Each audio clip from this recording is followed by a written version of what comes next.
करना शुरू करो। दूसरा, मध्य में जाता संबंध भगवान से संबंध बना लो, अंत में भगवान को समर्पण कर दो। जैसे हम तुमसे अपने हाथ खड़े कराते हैं, इसका मतलब है समर्पण। भगवान स्वयं कहते हैं, सन्मुख होई जीव मोहि जबहि, जन्म कोटि अगनासहि तबहि। ये जीव जिस दिन अपने हाथ खड़े करके कहता है आज से मैं तेरा हो गया, तो भगवान कहते हैं उससे कि आज से जिम्मेदारी सारी मेरी हो गई।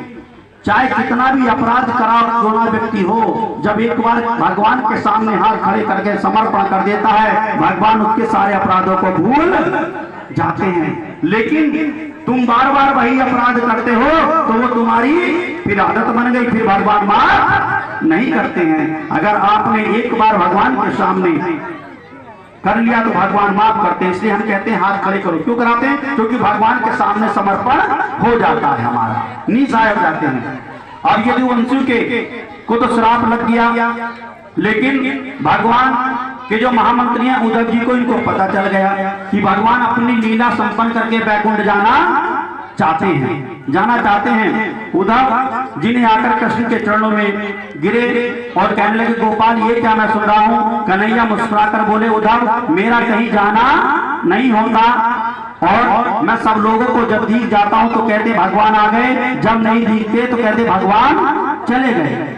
वास्तव में मेरा ना कहीं आना होता है और ना कहीं जाना होता है। उद्धव ने कहा है, गोपाल कलयुग आ रहा है, कलयुग के लोगों में बड़ी प्रवृत्ति विचित्र होगी। कलयुग में शीघ्र आपसे मिलने का कोई साधन उपाय मुझे बताइएगा। मेरे गोविंद ने होकर उद्धव से बोले, जीवन में एक चीज के लिए दूसरी को छोड़ना यह मेरे लिए साधन है।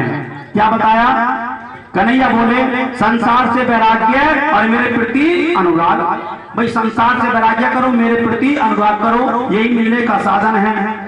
उद्धव ने कहा वैराग्य की परिभाषा तो बताया, 3 वैराग्य हैं, मरकट वैराग्य, शमशान वैराग्य, सच्चा वैराग्य। संक्षेप में समझ लो।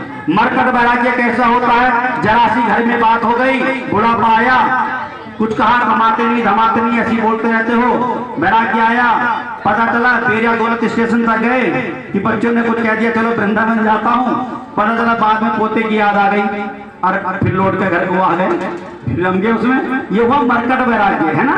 थोड़ी देर के लिए वैराग्य आया, घर में अपमान हुआ, वैराग्य आया, लेकिन फिर आ गए, ये मरकट वैराग्य।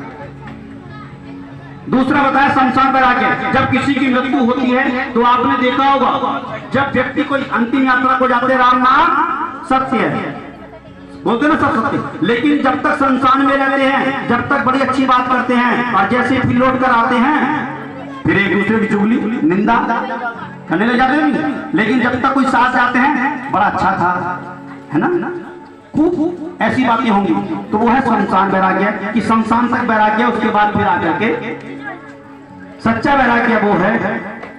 वैराग्य घर में भी हो सकता है कि सबसे संबंध अच्छे रखो, लेकिन उसमें आसक्ति इतनी मत बढ़ाओ जो तुमको पूजा में साधना में बाधक बने। प्रेम सबसे करो, लेकिन अनुराग भगवान के प्रति रहना चाहिए। घर में भी वैराग्य हो सकता है, ऐसा नहीं है, घर में भी वैराग्य होगा। और भगवान ने बताया 3 वैराग्य के बारे में। सच्चा वैराग्य के अपने घर में रहकर भी ठाकुर के प्रति तुम्हारा अनुराग है, गोविंद के प्रति तुम्हारा अनुराग है, तो सबसे बड़ा वैराग्य वही है जीवन का।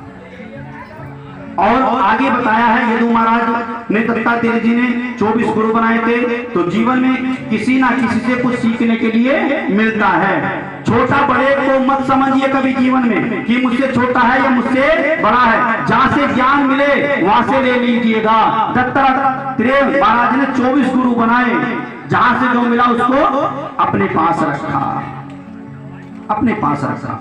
इसलिए जहां से कुछ मिले वहां से ज्ञान लीजिएगा।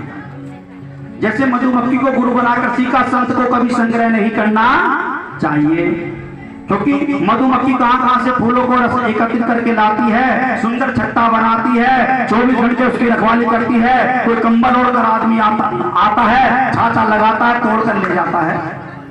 तो संत को कभी संचय नहीं करना चाहिए, करना नहीं चाहिए। लेकिन आज सबसे बड़ा संत कौन है? जिसके पास बड़ा आश्रम हो, 10-5 गाड़ी हो, सबसे बड़ा संत वही आज की दुनिया में।